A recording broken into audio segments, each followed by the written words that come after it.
Hello everybody, here we are today talking about the Philadelphia Flyers and whether or not they're going to make the playoffs. Now before we start, please make sure to subscribe if you're new to me or hockey, whatever the case may be. That being said, let's get on into it. So yes, the Philadelphia Flyers are a team that has been unpredictable ever since I've been a fan of hockey. There was that period over 10 years where they would alternate seasons from making the playoffs to missing the playoffs, and when everybody zigs, they zag, I guess, if you want to use that phrase. So the Flyers had made the playoffs in 2020, and things looked like maybe they'd be good, but they have not made the playoffs over the last 3 seasons. However, things are a little bit different right now as they have a record of 25, 16, and 7 and have a chance of making the playoffs currently pegged at 77% according to moneypuck.com. So are they going to make the playoffs? Well, let's take a look at the numbers, and then of course I'll give you my opinion towards the end of the video. Well, in terms of 5-on-5, things look very good for this team as they are basically top 10 in a lot of categories at full strength, which is something you like to see. They actually have the second best shots for percentage in the league. So when you're able to get a lot of chances and dominate a lot of these shots, it's going to be good.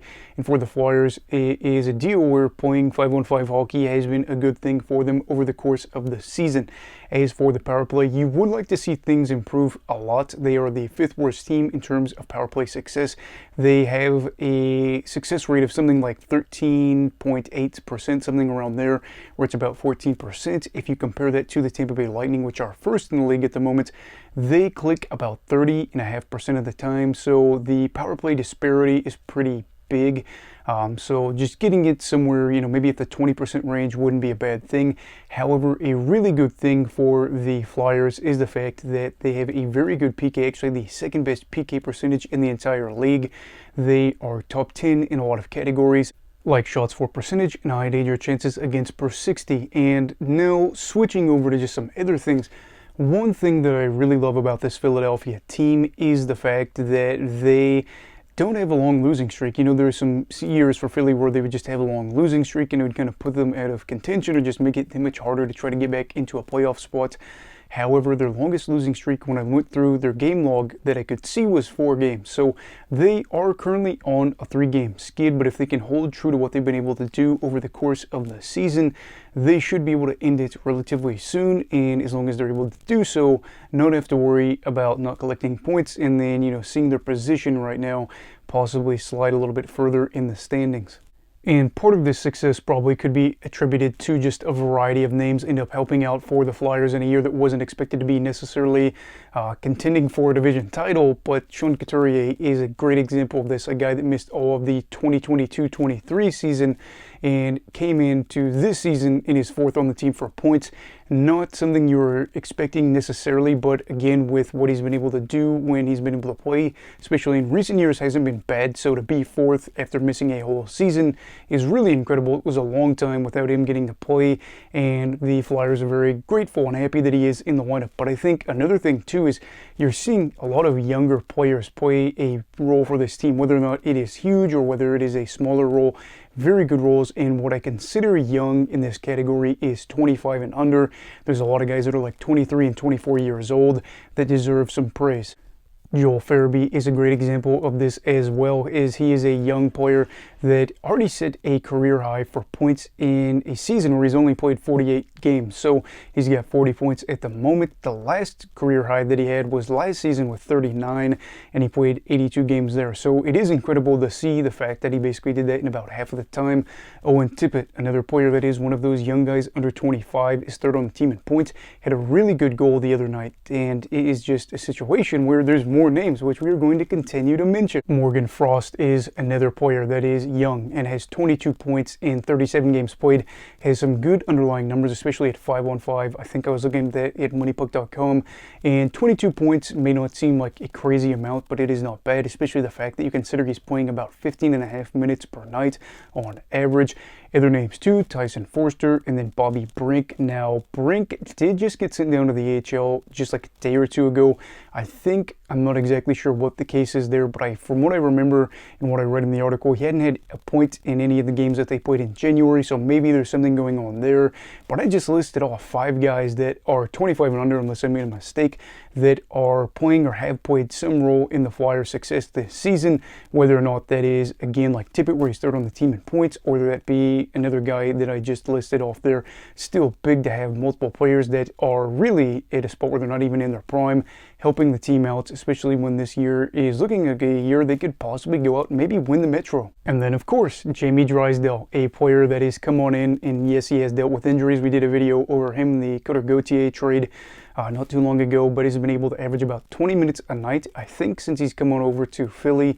Just another name that you could say, well, he could play a role in the future of this team, solidify our blue line, and I'm very excited for what we have to see here. So looking at all this stuff where we're talking about the Flyers, are we in a situation where I think they're going to make the playoffs? Well, I do think that they should probably make it. Again, there's a lot of games left to be played, and you could have a big, long losing streak that ends up hurting them. However, if they're able to keep these losing streaks short, be able to pick up some wins here or there, and again, be able to play well at 5-on-5 and have that PK, keep things clean, maybe see the power play improve a little bit, you're in a situation where you could probably say the Flyers are a playoff lock. Now, are they a lock for the top 3 in their division? I don't think it's as solidified, although in the worst case scenario, I would say that they would probably fall to a wild card spot if they end up sliding out of the top 3. Do I think they're going to catch up to the Rangers for the division? I don't at the moment, but the fact that they are almost 50 games into the season and still being up there with teams like New York and Carolina is really impressive, and I'm hoping that they can continue this despite the fact that they are not a team that I expected at all to be here. And it's really got me wondering about what the Flyers could be next season. I really undervalued what they have, and I still am not exactly sure what I'm looking at with this roster. However, if they are able to close out the year fairly well and some of these younger guys continue to show promise, I will be much more optimistic about next season for the Flyers when you have a team like Columbus that'll probably still be, looking to be towards the bottom of the division. Teams like Pittsburgh and Washington with their age and how they aren't performing the way they want. It could be a deal where you're looking at Philadelphia maybe just continuing to have some success built off this season. But yeah, that is basically the gist of that. However, I do want to circle back. You have the Carter Hart leave of absence that I didn't mention at the beginning of this video. We are not really going to touch on that a whole lot right now. Yes, there are a lot of things going on with the 2018 Canada World Juniors team. And that's why until things really go out and there is a factual thing saying that so-and-so was involved in this and, all that, we aren't going to touch on that. Hart is gone at the moment. The Flyers have Sam Ersson.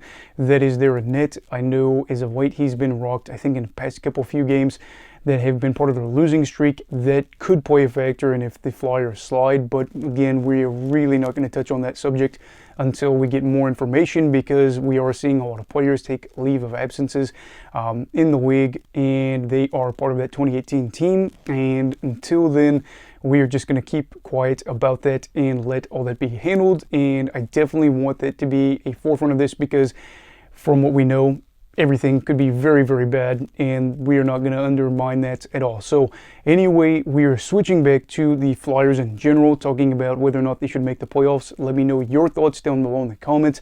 Also, let me know if you think that they will go on to maybe win a round in the playoffs. So please make sure to leave that down below in the comments, and also please make sure to subscribe if you're new.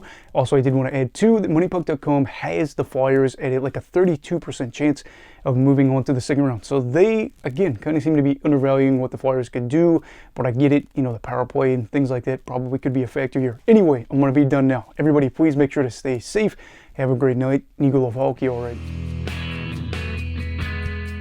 Goodbye, Brigadiers and Brigadettes. This is your captain signing off. Have a great night.